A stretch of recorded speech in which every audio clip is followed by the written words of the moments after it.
राधे राधे। जय श्री श्याम। कार्तिक महात्म्य।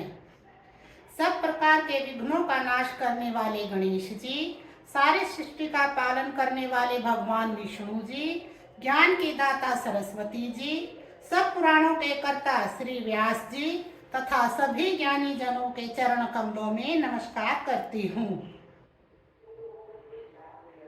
भगवान की श्रद्धा और भक्ति रस में डूबे हुए कार्तिक मास की कथा कहती हूँ।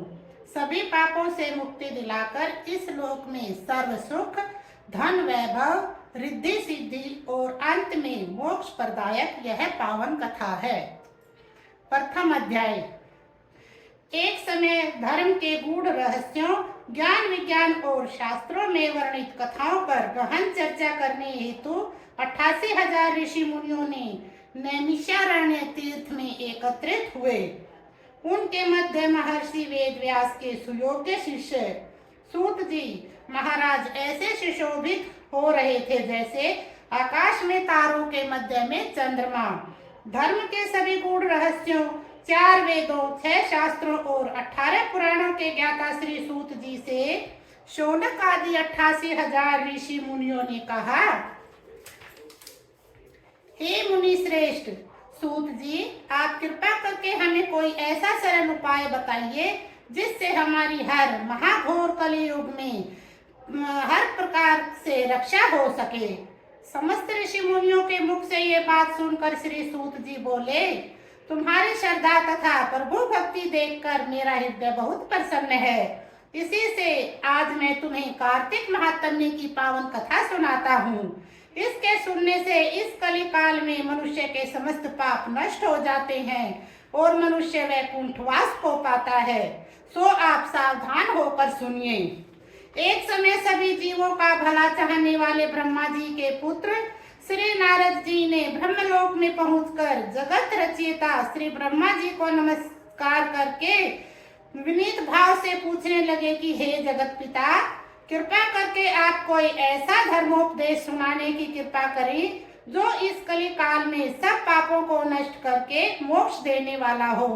नारद जी की श्रद्धा युक्त बात सुनकर ब्रह्मा जी बोले, हे पुत्र, तुमने संसार का कल्याण करने हेतु तो बात पूछी है। तुम्हारे भगवान के चरणों में सच्ची श्रद्धा और भक्ति देखकर आज मैं तुम्हें कार्तिक मास की पावन कथा सुनाता हूँ, जिसके पढ़ने और श्रवण करने से मनुष्य समस्त पापों को नष्ट हो जाते हैं और वह इस संसार में सुख भोग कर अंत में वैकुंठ धाम को प्राप्त होता है। यह कार्तिक मास भगवान को अत्यंत प्रिय है। कार्तिक मास में किया हुआ व्रत, दान, नियम, संयम, पूजा पाठ, कथा श्रवण और भगवान के नाम का जप व कीर्तन अत्यंत फल प्रदान करते हैं। कार्तिक मास में भगवान का गुणानुवाद सब प्रकार से फलदायक होता है। कार्तिक मास में भगवान के प्रति किया गया प्रत्येक धार्मिक कृत्य सबसे बढ़कर फल देने वाला है। इससे बढ़कर कोई तप और यश नहीं है। तुमने संसार की भलाई के लिए यह उत्तम प्रश्न किया है, सो मैं कार्तिक मास के महात्म्य की पुण्यदायिनी कथा सुनाता हूँ। अब तुम श्रद्धायुक्त और सावधान होकर सुनो। कार्तिक स्नान करने वाले मनुष्य को प्रातः काल ब्रह्म मुहूर्त में उठकर शौच आदि से निवृत्त होकर 12 अंगुल लंबी सुगंधित युक्त वृक्ष की दातुन करनी चाहिए।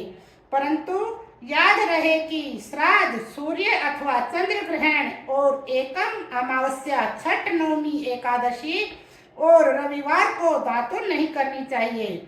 जिस दिन दातुन न करनी हो उस दिन पानी से 12 बार कुल्ले करके मुंह को खूब साफ कर लेना चाहिए। जब 2 घड़ी रात्रि शेष रहे तब काले तिल, चंदन, चावल, पुष्प या कुशा लेकर तालाब, कुंड, नदी, संगम अथवा किसी भी तीर्थ स्थान पर जाएं। वहां हाथ जोड़कर प्रार्थना करें, हे भगवान, आप एवं श्री लक्ष्मी जी को प्रसन्न करने के लिए मैं समस्त कार्तिक मास में स्नान करूंगी। इस प्रकार प्रतिज्ञा करके श्री गंगा जी, श्री शिव जी, सूर्यदेव और विष्णु भगवान का ध्यान करके नाभि पर्यंत जल में प्रवेश करके अच्छी तरह स्नान करें। फिर से बाहर निकलकर देवता, ऋषि और पितरों का तर्पण करें। स्नान करके भेड़ बकरी की धूल से बचना चाहिए तथा छींक, थूक, कुत्ता, कौवा, ऊंट, उल्लू आदि से भी बचना चाहिए। यदि भूलवश इनमें से किसी का स्पर्श हो जाए तो पुनः स्नान करना चाहिए। मिथ्यावादी और नीच प्रकृति वाले मनुष्यों से वार्तालाप नहीं करना चाहिए। इसके बाद षोडशोपचार विधि से भगवान का पूजन करें। भगवान को अर्घ्य देवें और प्रार्थना करें, हे भगवान, आप श्री राधा जी सहित मेरे इस अर्घ्य को ग्रहण कीजिए। आप श्री राधा जी सहित मेरे इस अर्घ्य को ग्रहण करें।